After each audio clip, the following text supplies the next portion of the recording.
जय शिवराज, जय शंभूराजे। मी विजय बनसोडे तुमच्या सगळ्यांचं पुन्हा एकदा स्वागत करतो माझ्या चॅनलमध्ये। मित्रांनो, छत्रपती संभाजी महाराज हे या जगाच्या इतिहासातील एक महान अजिंक्य योद्धा।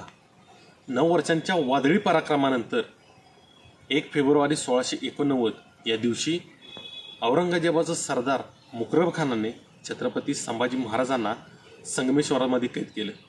त्यानंतर त्यांच्यावरती भयंकर अत्याचार करून त्यांना ठार करण्यात आलं। आणि मित्रांनो, छत्रपती संभाजी महाराजांना तोळापूरच्या इंद्रायणी संगमेश्वरच्या काठावरती त्यांच्या शरीराच्या देहांचे तुकडे त्या ठिकाणी फेकण्यात आले। आणि औरंगजेबानं तसं फरमान काढलं की जो कोणी या तुकड्यांना शिवेल त्याचा शिरच्छेद केला जाईल। त्यावेळी कोणी पुढे यायला तयार नव्हतं। त्यावेळी आघाडीवरती होता तो म्हणजे गोविंद महार यांनी तिथल्या ग्रामस्थांना एकत्रित करून जनाबाई परटीन आणि ठवूजी मंगूजी या दोघांना सोबत घेऊन, काही ग्रामस्थांना सोबत घेऊन त्यांनी छत्रपती संभाजी महाराजांचे ज्या शरीरांचे तुकडे त्या ठिकाणी गोळा केले। आणि अंत्यसंस्कार करायचं कुठे हा प्रश्न उभे राहिला, कारण की पुढे यायला कोणीच तयार नव्हतं। त्यावेळी गोविंद महार यांनी स्वतःच्या जागेमध्ये वडू बुद्रुक या ठिकाणी छत्रपती संभाजी महाराजांच्या तुकड्यांवरती अंत्यसंस्कार केले। मित्रांनो, छत्रपती संभाजी महाराजांचे 2 समाधी आहेत, एक म्हणजे तुळापूर गावामध्ये, दुसरी म्हणजे वडू बुद्रुक या ठिकाणी। तर मित्रांनो, तुळापूरमधली ती पहिली समाधी जिथे छत्रपती संभाजी महाराजांनी आपल्या स्वराज्यासाठी स्वतःचं बलिदान दिलं, त्यामुळे छत्रपती संभाजी महाराजांची त्या ठिकाणी पहिली समाधी आहे। आणि वडू बुद्रुक या ठिकाणी छत्रपती संभाजी महाराजांवरती अंत्यसंस्कार केलं, त्यामुळे त्या ठिकाणी दुसरी समाधी आहे। तर मित्रांनो, आजच्या या व्हिडिओमध्ये हा सगळा इतिहास आज आपण आपल्या या व्हिडिओच्या माध्यमातून आज पाहणार आहोत। पुणे शहरापासून साधारणतः 35 किलोमीटर अंतरावरती असलेला इंद्रायणी, भीमा आणि भामा या 3 नद्यांच्या त्रिवेणी संगमावर वसलेलं तुळापूर हे गाव। इथेच शंभूराजांवर भयंकर अत्याचार करून त्यांना ठार मारण्यात आले होते। शंभूराजांना संगमेश्वरात कैद केल्यानंतर प्रथमतः त्यांना तेव्हाच्या अहमदनगर जिल्ह्यातील बहादूरगडावर नेण्यात आलं आणि त्यानंतर शंभूराजांना त्रिवेणी संगमावर वसलेल्या याच तुळापूर येथे कवी कलश आणि शंभूराजांना कैद करून आणले होते। छत्रपती संभाजी महाराजांच्या एकूण 2 समाध्या आहेत, त्यापैकी तुळापुरात असलेली ही पहिली समाधी। इथेच शंभूराजांना साखळदंडाने जखडवून ठेवले होते। इथेच शंभूराजांचे डोळे काढले होते, जीभ छाटली होती, संपूर्ण सर्वांगावर जखमा केल्या होत्या आणि शेवटी इथेच शंभूराजांना स्वराज्यासाठी बलिदान दिले होते।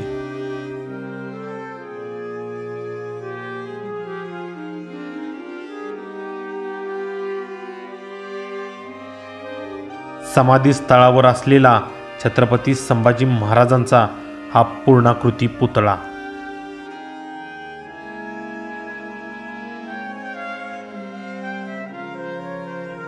शंभूराजे स्मारकाच्या समोरच्या जागेत असलेली ही छंदोकामात्य कवी कलश यांची समाधी। छत्रपती संभाजी महाराजांसोबत यातना सहन करत कवी कलशांना याच ठिकाणी ठार मारण्यात आलं होतं।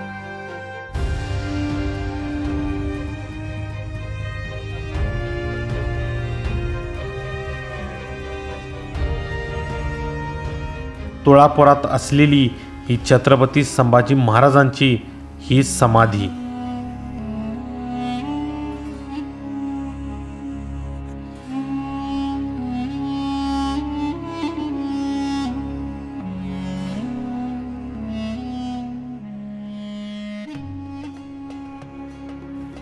(11 मार्च 1689) औरंगजेबाच्या आज्ञेवरून शंभूराजांचं मस्तक कलम केलं गेलं आणि शंभूराजांच्या शरीरांचे तुकडे याच इंद्रायणी भीमेच्या काठावर फेकून देण्यात आले.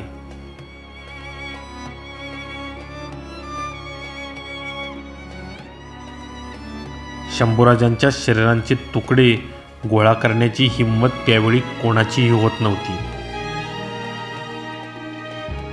त्यावेळी नदीकाठावर गेलेल्या जनाबाई पर्टीन नावाच्या स्त्रीने पहिल्यांदा नदीकाठावर पडलेले शंभूराजांच्या शरीरांचे हाडामासांचे तुकडे पाहिले. जनाबाई पर्टिनीने गावातील स्त्रियांना एकत्र करून ऐन मध्यरात्री नदीकाठाकडे धाव घेतली.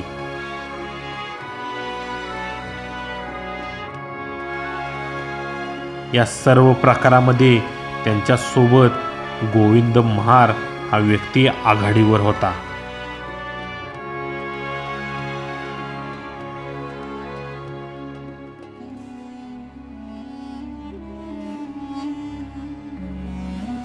शंभूराजांची ही अवस्था बघून गोविंद महार भयंकर संतापले होते. त्यावेळी वडू गावातील महारवाड्यातील ढगोजी आणि मंगोजी जनाबाई पर्टिनींसोबत काही ग्रामस्थांना सोबत घेऊन गोविंद महार यांनी शंभूराजांच्या शरीरांचे तुकडे गोळा केले. पण अग्नी द्यायचा कोणाच्या जागेत हा प्रश्न उभा राहिला.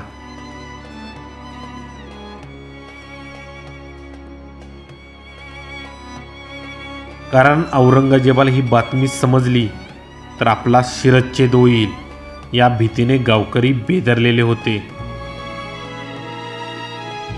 कोणीही अग्नी देण्यासाठी पुढे यायला तयार नव्हते.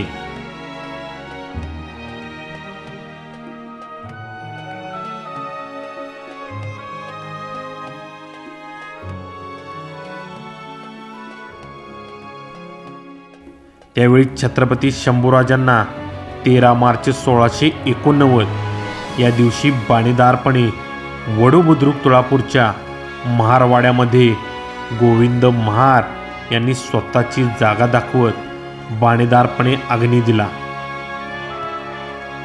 छत्रपती शंभूराजांची समाधी बांधली. हर हर महादेव गर्जना करून शंभूराजांना विनम्र अभिवादन केले. त्या वडू बुद्रुक गावात असलेली ही छत्रपती संभाजी महाराजांची दुसरी समाधी.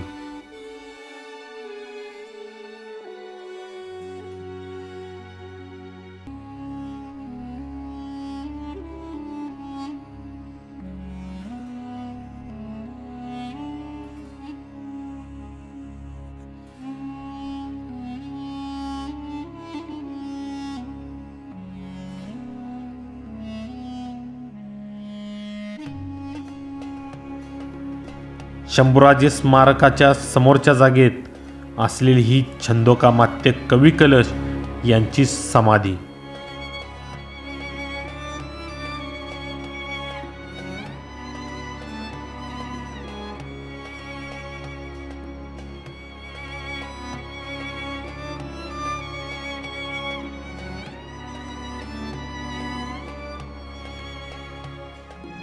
शंभूराजे समाधीच्या जवळ असलेल्या या भव्य अशा दालनामध्ये अनेक ऐतिहासिक चित्रांच्या माध्यमातून शंभूराजे आणि मावळ्यांच्या इतिहासाची ओळख करून देण्याचा सुंदर प्रयत्न केला आहे.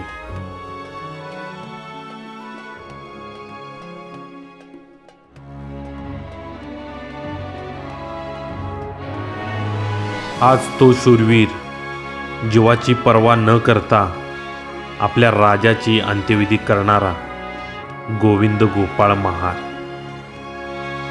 काही झाले तरी चालेल, पण मी माझ्या राजाच्या मृतदेहावर अंत्यसंस्कार करणारच. त्यासाठी 1000 वेळा मरायला तयार आहे. औरंगजेबाच्या दहशतीला मी घाबरणारा नाही.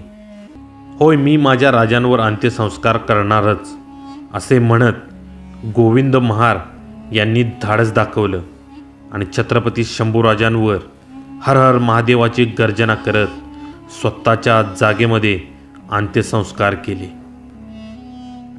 सोडावा धर्म की सोडावा प्राण, असा प्रश्न कधी ना पडावा. सोडावा प्राण पण धर्म ना सोडावा. शंभूराजांचा त्याग सदैव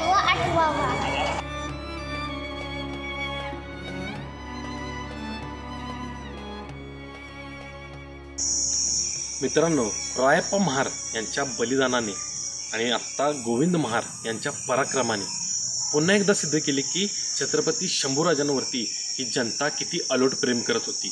सर्वसामान्य सैनिक होते, रयत होती, जीव द्यायला देखील तयार होते.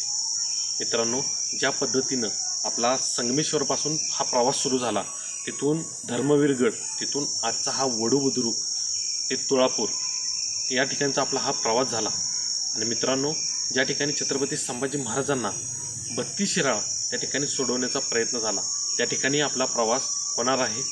तर मित्रांनो, ज्या पद्धतीनं आपल्या छत्रपती संभाजी महाराजांनी ज्या पद्धतीनं आपल्या स्वराज्यासाठी प्राण त्यागले, बलिदान दिलं, हे प्रत्येक पिढीला माहीत असणं गरजेचं आहे.